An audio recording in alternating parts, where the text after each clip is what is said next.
Welcome to West Virginia Beer Roads, a podcast all about beer from a West Virginia perspective. I'm Erin McCoy, here with my podcast partner, Charles Bockway. Well, thank you, Erin. We're recording this podcast shortly before the 10-year anniversary celebration of Summit Beer Station in Huntington, West Virginia. You may know that Summit has been arguably the best craft beer bar in the state, and one that stretches the envelope on what all a local craft beer bar can be. Erin, would you agree with that assessment of mine? I absolutely would. That is so true. Summit Beer Station is a real highlight among our region's craft beer-focused establishments, and I'm so glad that we have it. But Summit Beer Station truly wouldn't be a thing without the work and dedication of its owner and manager, Jeff McKay. And Jeff is here with us today. So, Jeff, welcome back to West Virginia Beer Roads. Thank you. Well, Jeff, 10 years is considered quite a landmark in the bar business today. Customers are notoriously fickle and tend to follow the trends, usually preferring something new to something old. It's a challenge to keep any popular bar or business of any sort going 10 years in and keeping it strong. So, Jeff, we're here in May, and Summit Beer Station hit its 10th anniversary a few months back. How does it feel? Is it a challenge to keep this place going? And did you ever think that you'd make a long-term career as a craft beer publican? I don't know. How can I hit this in one go here? I think in October when we turned 10, to no fanfare. That's true. It's taken you a long time to decide to have a celebration. Well, it doesn't feel like 10 years. What does feel like 10 years is the amount of time it took to organize this event. It took us every bit of 9 to 10 months to get the product here, just due in part to state regulations. We don't have to get into that.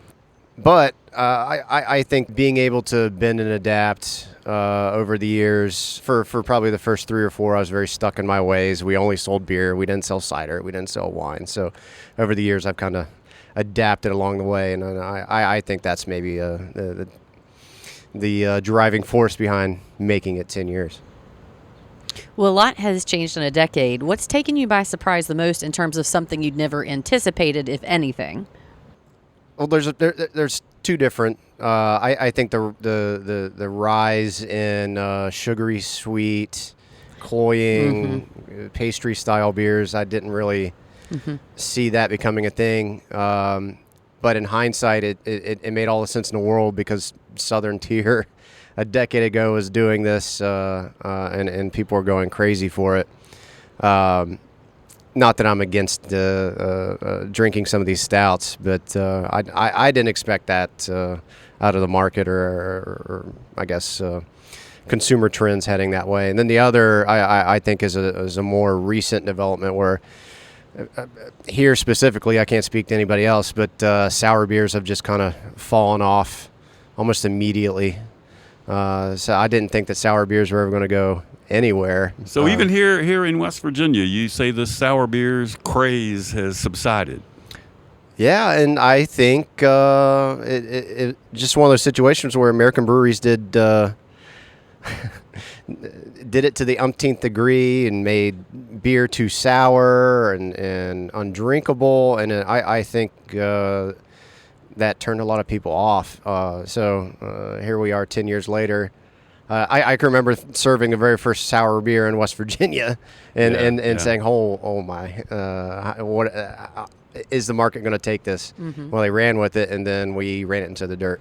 Yeah, so, and I want to make clear here the distinction between what you're calling sour beer. Because, I mean, what we often call sours are those big fruited up, almost sweet and also tart American beers.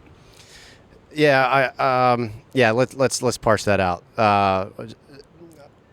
Lindeman's Cuvée René Goose. I remember bringing this into the bar, a true, authentic, blended lambic. At the time, felt extremely sour and too funky for most consumers. And really, it wasn't too long after that the lambic market kind of exploded. It's since imploded on itself. And then on the other end of the spectrum, we had kettle sours popping up in America and throwing essentially buckets of lactic acid into the boil and doing these quick sours. I've always kind of stuck to those traditional naturally soured beers, but I think the market's running away from it. Well, let's think back to the days before you opened Summit Beer Station. Where was the young Jeff McKay's head? What got you interested in starting a craft beer bar?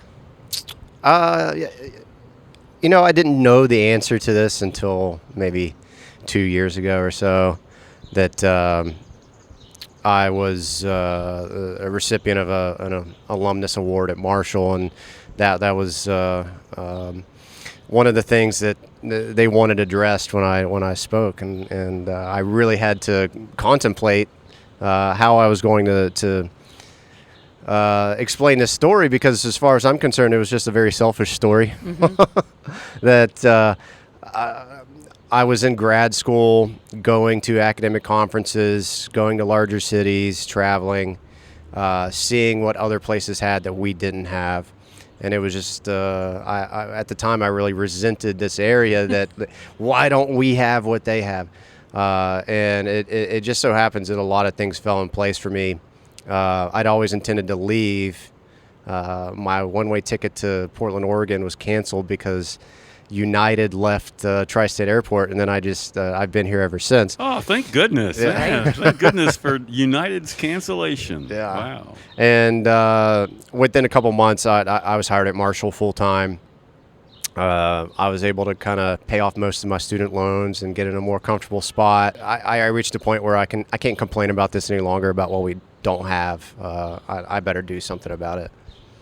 Yeah, we're so glad you took that into your own hands and made a change, which changed a lot of the beer culture, really, or has had certainly a big influence on it around the Huntington market, at least, maybe even into Charleston, where you also, and Ashland, Kentucky, where you tend to get customers. Yeah, I don't want to say I'm wholly responsible for some of these things, but I think it's important to maybe mention that as I was opening Summit, I connected with other like-minded people to start Better Beer Coalition, which is Rails and Ales.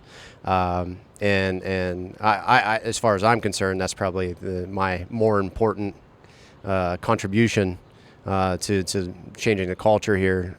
That we're one day out of the year exposing 5,000 people to beers they've never been exposed to before. So we're going to stay back in the old days for a while now, talking about that.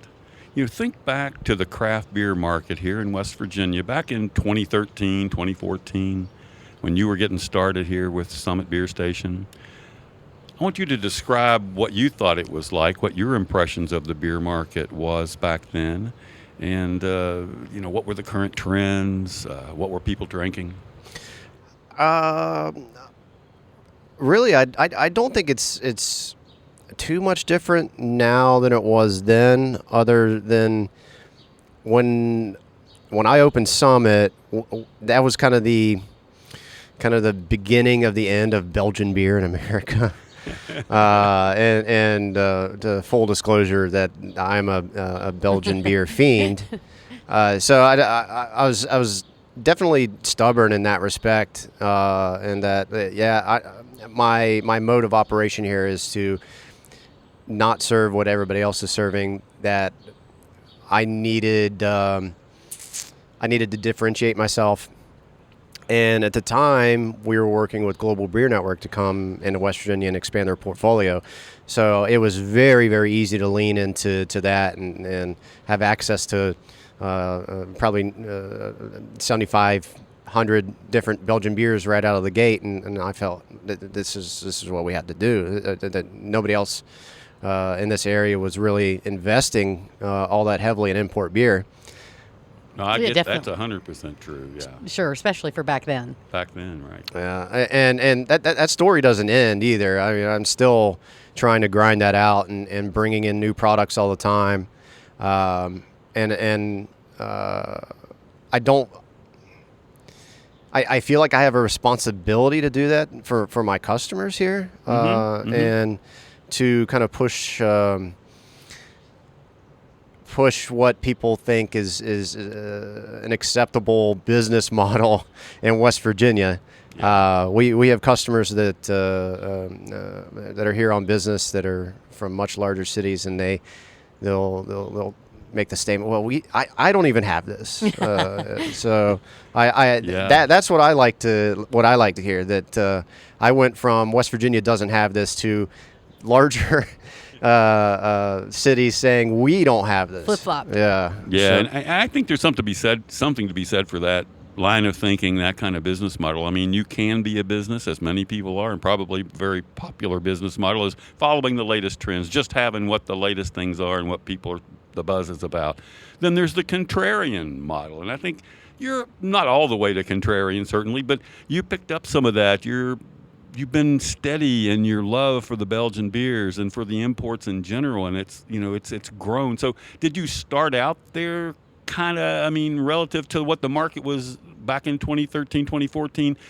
How would you describe like your first years of Tapless there? I can describe it in the sense that I wasn't charging enough for these products. I did. I'm so glad you did. Yeah. I enjoyed many a beer down there. I think it probably took me 4 or 5 years to even know what I was doing. Like I said, in retrospect, I can see why I was doing what I was doing, but I didn't understand it at the time. I just wanted to get European beer in front of people. And to the market. Yeah, and I think at the time my impression was I can either do whatever everybody else is doing, or I can stock the bar with things that I really enjoy, and I'm going to tell you what to drink. And I really haven't changed on that at all. And I know that I get a lot of grief from other breweries and brewery reps and distributor reps that, why don't you put this in here? It sells well everywhere else. Well, that's why I don't want it. I don't want the same beer that Applebee's has down the street. Yeah, I know. Certainly, as my friends and I, who were either were home brewers or just people that followed the latest craft beers to some extent, when we discovered that Jeff McKay has a place in Huntington that's doing this, a bunch of us started coming down occasionally from Charleston, but that's probably not your typical customer, or I'm sure you had some of those guys in Huntington as well. How would you describe the customers you attracted in the early days? It was certainly an older crowd. I never sought to college student crowd anyway, but this was a crowd that I would say by and large had traveled the world, or has at least traveled the United States. And I think it's important to note that we barely had any craft breweries in West Virginia in 2013. No kidding. And right. so when you have this type of customer base who is probably well-traveled, seen other places, experienced other things, experienced the kind of the brewing revolution in the rest of the country that we didn't have here in West Virginia at the time, that it was an appreciative customer base. And for me, it was fun at the time that I could come into work every day and talk about beer Sure. with people who Yeah. had the same affinity for beer that I did. And that hasn't changed really either. I will say this, over the years, demographically, our crowd has gotten much younger, but I really think that's probably due in part to us adding additional concepts and trying to expand Marketing. that. Yeah. Well, back then, back in the old 10 years that we're staying in, what was your steepest climb when it came to running a retail beer establishment in Huntington? Trying to navigate all the paperwork and red tape. I mean, I'm trying to do the math on this. How old was I? I was 27, 26 when I first started trying to feel this out. Yeah. I didn't know what I was doing. That was difficult. I can remember sending so many emails to ABCA and State Tax Department and everybody else. And guys, I don't know what I'm doing. Hold my hand and go from there. And then I think physically that's the other steep climb is that we built the bar by hand. Everything.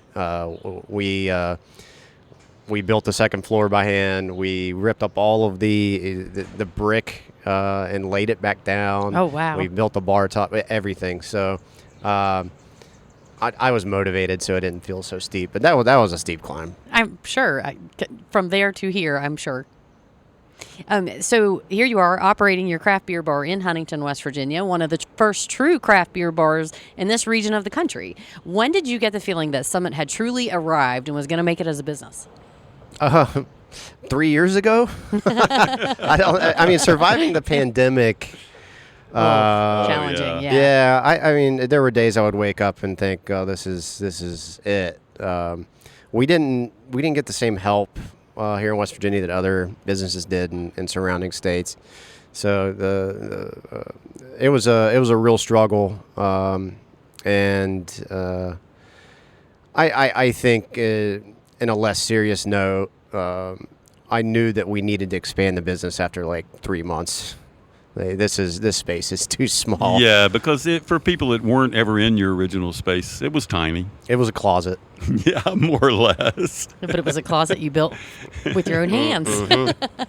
Well, so here we are today. We're out in the Summit Beer Station in Huntington, West Virginia, outside in the beer garden. So if you hear some extraneous noises, they're just the city noises that we love to hear, and it's commerce happening, you know. And Jeff has brought us a beer from his illustrious tap list of today, not from back in 2013 when he opened, but a newer beer. So while we're here, we're going to be drinking this. Jeff, would you explain what beer you brought us? So we launched Cinderlands beers yesterday. So we tapped the first kegs in the state. So I thought it was only fitting that we bring some Cinderlands out here to imbibe in. Sounds fair enough. This particular beer is the Full Squish. Yeah.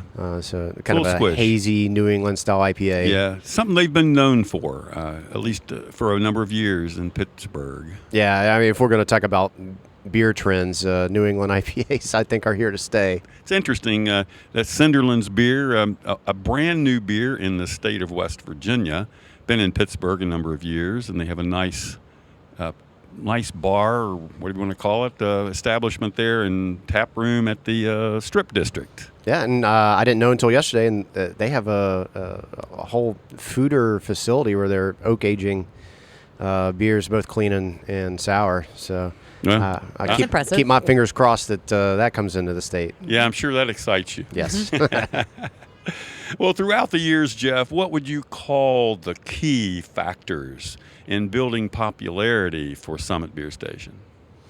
I think in the early days it was planning events, tap takeovers, getting brewery reps in the door. I think that has kind of come and gone as well. You don't see those that many As tap often. takeovers anymore. Yeah, you really don't. Nor do you see a ton of brewery reps doing promotions in bars and restaurants these days. I mean, there's an occasion, like when a new beer line comes in, like the Cinderlands. Well, anyway, you go ahead and explain how you built the popularity. I knew that's right out of the gate that I wanted to throw these events. I was used to going down to Asheville and drinking at Thirsty Monk. I would spend a week-long vacation and be in Thirsty Monk 6 out of those 7 days. And they had weekly tap takeovers, pint nights, giving away POS and brewery merch. And I felt it was a good way to motivate customers who were used to attending those events elsewhere, and also motivate customers who weren't used to this style of event.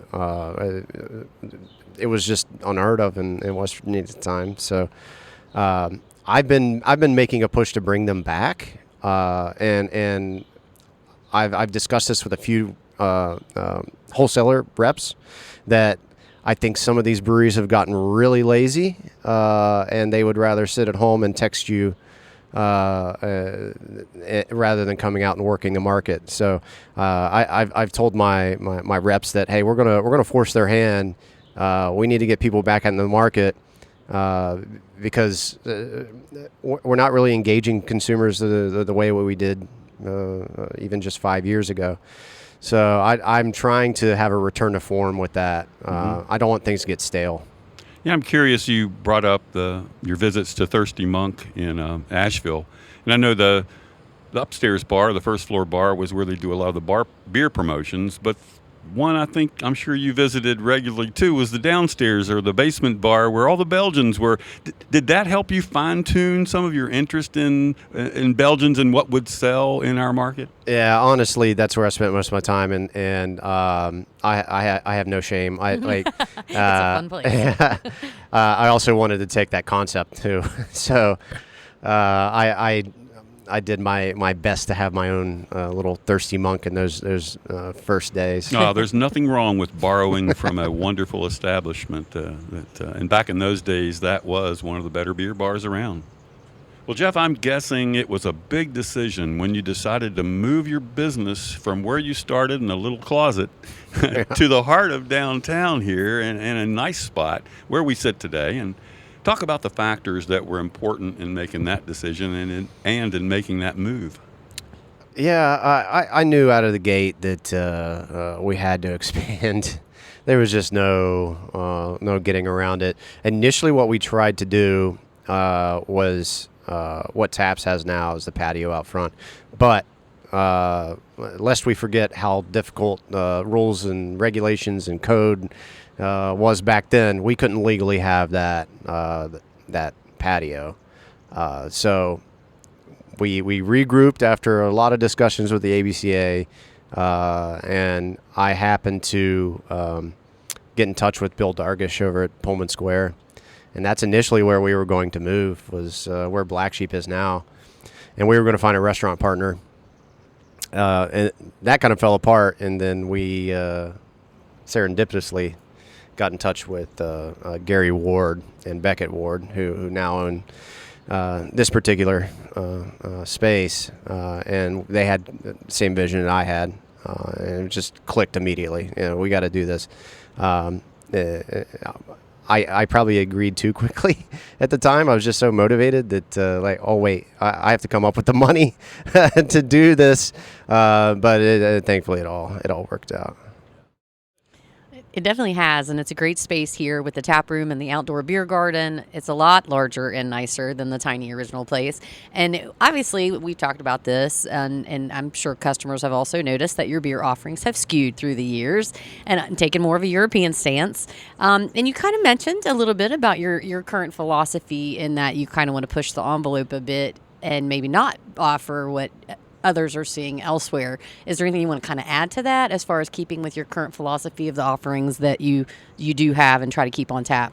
Yeah, it's kind of more of the same. The way we run our tap list currently is that the left side of the board is all European. The right side is typically mostly American.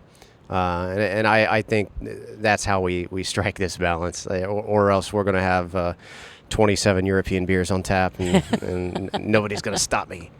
I will say that I think we've leaned in harder on smaller European breweries, and I've really taken a stance on culturally important beers as well, that are regional styles within Germany, Belgium, and etc. So over the years, I've come to terms with having a set line on certain beers. My mode of operation out of the gate was we need to rotate everything. We need to keep this fresh. And I really backtracked on that. So we keep Gaffel Kolsch on all times. And we always have some sort of naturally soured beer on tap and always have a Pilsner. So really, I've shifted gears from Belgium to Germany and other kind of lager countries as of late. And also, you've been a proponent, although selectively, of West Virginia breweries. So talk a little bit about how that's been working for you. Yeah, there are really a handful of West Virginia breweries we work with, and I think most understand where I'm at with how I approach my tap list. We've got much more cooler space dedicated to West Virginia beer than we do for draft lines, but I've always operated under the idea that just because it's local doesn't mean it's good. So I've been incredibly choosy over the years with what I decide to bring in. And the breweries I do work with, if they put out something that's not good, I let them know. Feedback is yeah, key. much to their chagrin. But if I was putting out something that didn't taste as it was intended to, I would hope that somebody would let me know. So Yeah, and it's hard to find a bar anymore that, if they're not a true craft beer bar, that cares about that. They put on stuff whether it's the best of that style or the mediocre of that style. yeah, I don't think the distributors like me very much in that regard. that sometimes I'll open up a can and I'll send the whole case back. Well, Yeah, or I'll tag kegs that I think were bad, and so they don't go back in stock. So, well, sure. yeah, I really take pride in that, and I want to make sure that I'm content with what's on tap, that everything is As intended. as intended. Well, what I've liked and admired about your business practices through the years is that you've been that true advocate for the best beers, the best representatives of those styles that are available to you. And you've challenged your beer distributors to bring you more obscure beer brands, top quality ones, but labels not well known in West Virginia or the tri-state region here. So talk for a minute about your work with beer distributors and how you get them to bring in beers they probably had little interest in selling until you asked them for it. I'd say right out of the gate, I was able to convince them simply because I would pre-sell all of this and then I would buy it all. So it was product in, product out for them. I do think that there are, over the years, some beers that I've brought in that distributors have found value in, and found a market for. I think most recently our Gaffel Kolsch line.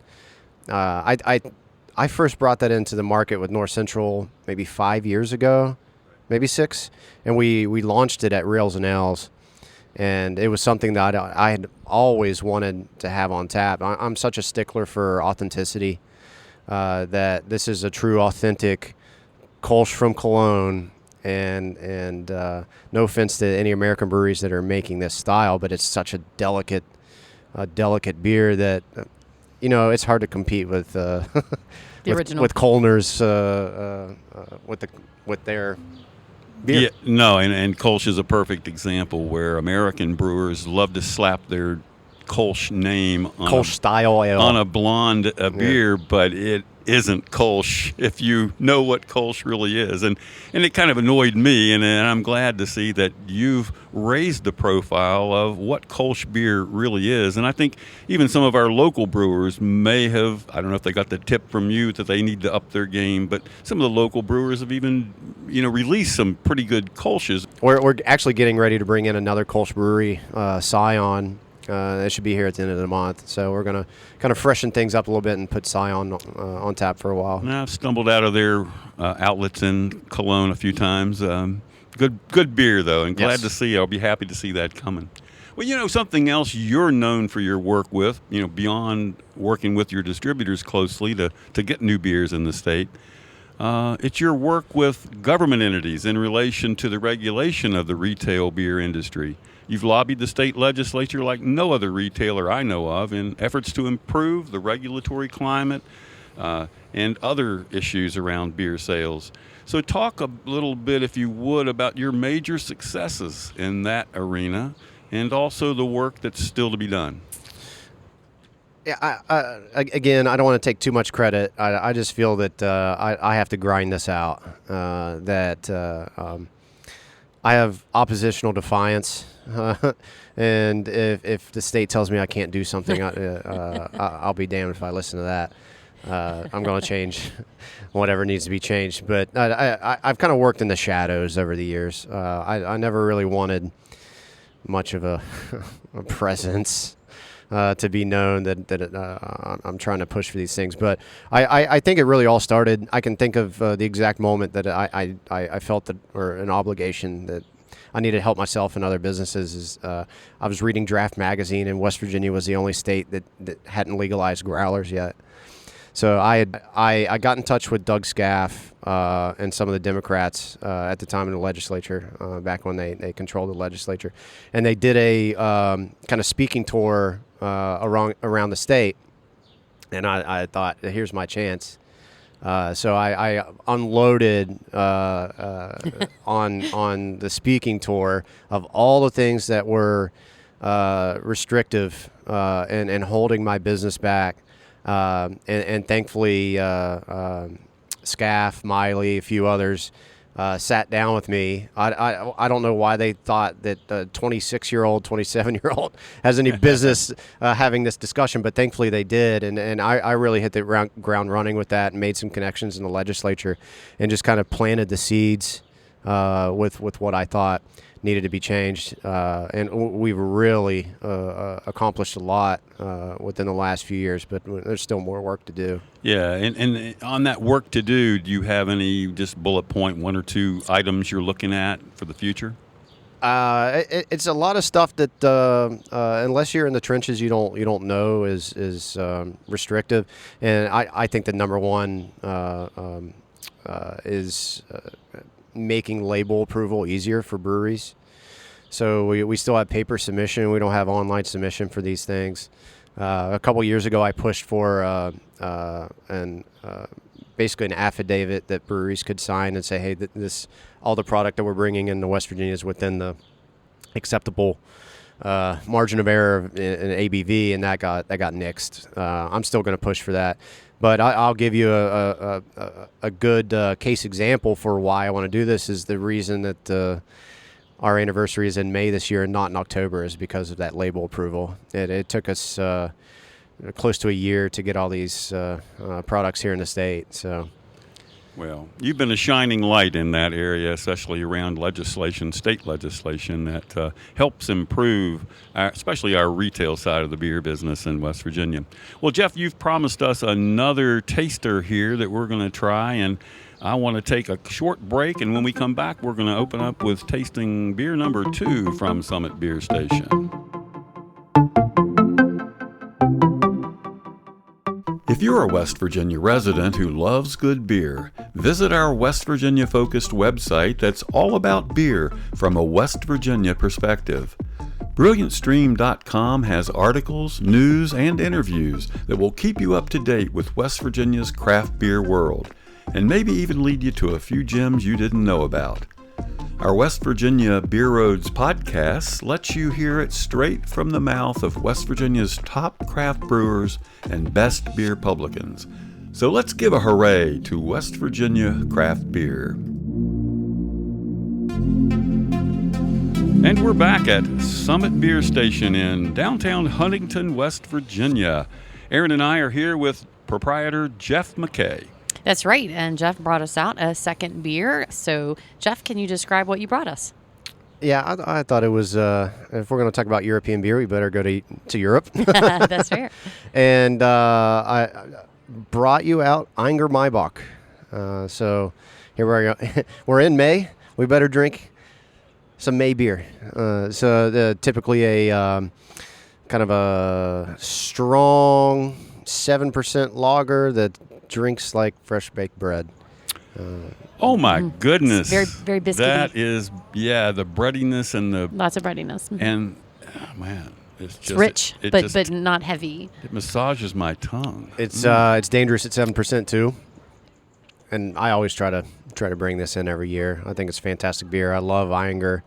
Everything they do is true to style and nearly perfect as far as I'm concerned. It's been a line that we've had in West Virginia for a good while, and one of the back when we didn't have much else, it was certainly one of the better breweries that were represented on the beer lists of West Virginia. It's still an excellent brewery. Yeah, if anything, the interest in these beers have just increased too. I couldn't give this stuff away 10 years ago, and now people come in. What lagers do you have? Okay, we got you. Oh yeah, that's a great one.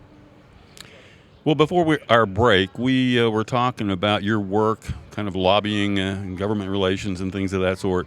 But I know not only have you worked with the state legislature, but you've also worked with your city government closely, especially on the recent development of the POTA, which allows patrons to take cups of beer outside to the sidewalk and walk around town with them and maybe go to other bars with them that are participating. So what's been your involvement with that here in Huntington, and how's it going? Again, kind of born out of the pandemic. I was scheduling,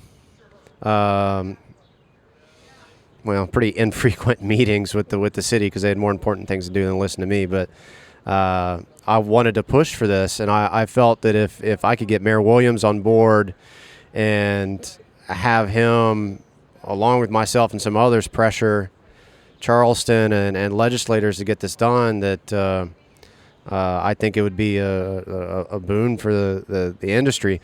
My thinking all along was that we needed this just to get around a lot of the restrictions that the ABCA has on outdoor dining and outdoor seating. I didn't really want this just so people could wander around and drink. I wanted this so that businesses had the tools and the ability to be successful, that they could get their POTA permit or an outdoor drinking permit, and then they can put the seats out without having to report to anybody other than the municipality. Since the pandemic, I really pushed that hey, we need to give our municipalities more power, and POTA does that in a lot of ways.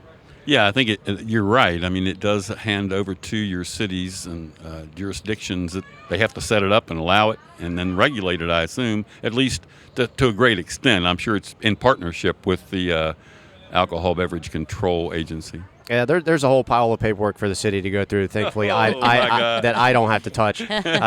Shout out to Sarah, because she's the one that helped make that happen, along with a few others. But really, the process is pretty simple. It was a bit of a struggle right out of the gate, just because I think we were the first municipality to try and tackle that. But my understanding now is that it's fairly easy, and since the last legislative session, we have a few more permissions. Other license types can participate in POTA now, not just liquor licensees. Yeah, I think that was a real oversight, probably unintentional by the legislature, but an oversight that they didn't allow just beer-only bars to participate in the first go-round, and now that's been corrected by policy or by legislation, I guess. Yeah, I think how should I put this?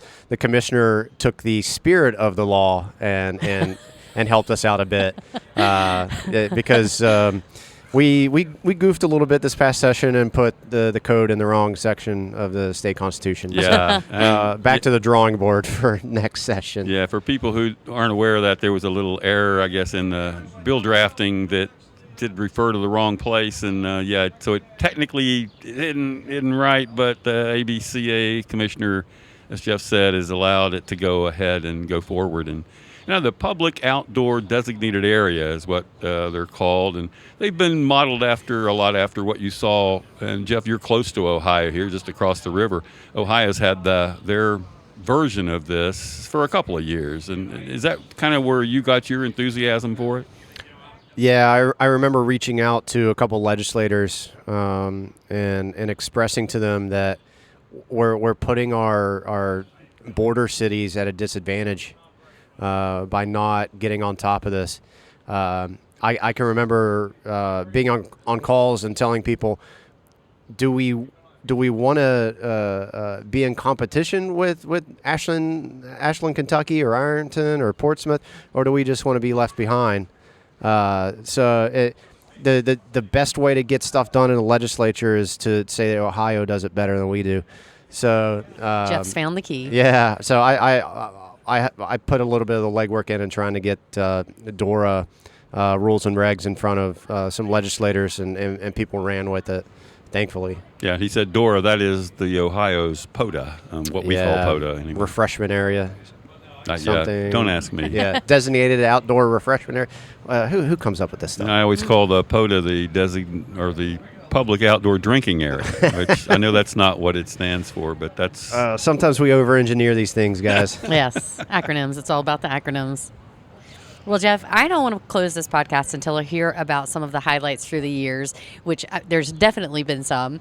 What would you say are some of the most memorable events and memorable people that have been a part of Summit's history?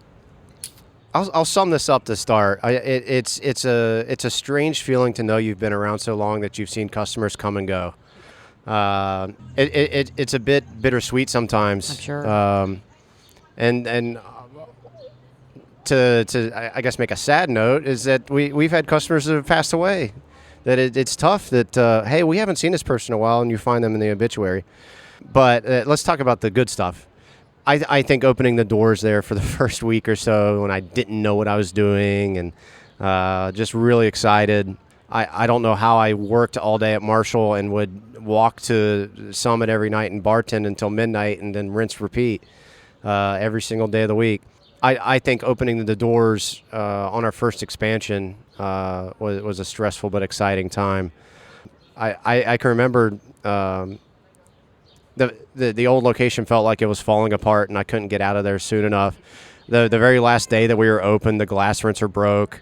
I remember we had KBS day, and 2 chairs were broken. And like, this place is falling apart. I gotta get out of here.